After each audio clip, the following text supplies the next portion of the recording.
सोमवती अमावस्या व्रत कथा के अनुसार एक गरीब ब्राह्मण परिवार था। उस परिवार में पति पत्नी एवं उसकी एक पुत्री भी थी। उनकी पुत्री समय के गुजरने के साथ साथ धीरे धीरे बड़ी होने लगी। उस पुत्री में बढ़ती उम्र के साथ सभी स्त्रियोचित सगुणों का विकास हो रहा था।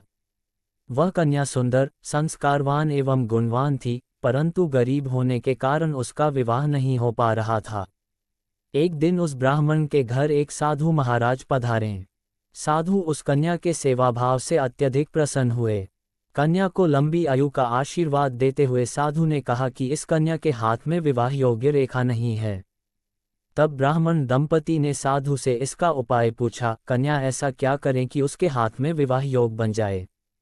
साधु महाराज ने कुछ देर विचार करने के पश्चात अपनी अंतर्दृष्टि में ध्यान करके बताया कि कुछ ही दूरी पर एक गांव में सोना नाम की एक धोबिन महिला अपने बेटे और बहू के साथ रहती है, जो बहुत ही आचार विचार एवं संस्कार संपन्न तथा पतिपरायण है।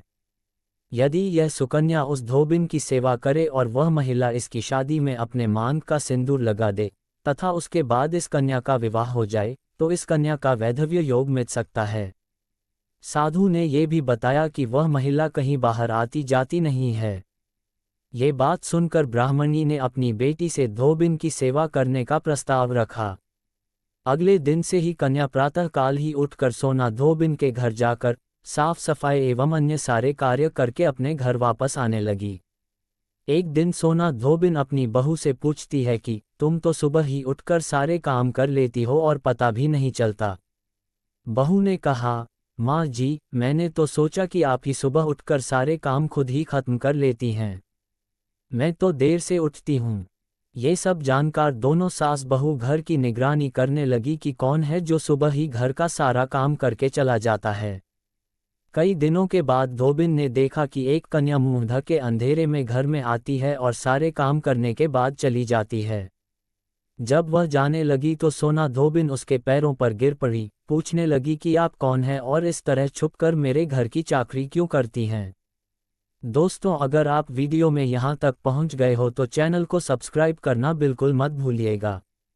दोस्तों, तब कन्या ने साधु दोबारा कही गई सारी बात बताए। सोना धोबिन पति परायण थी, अतः उसमें तेज था।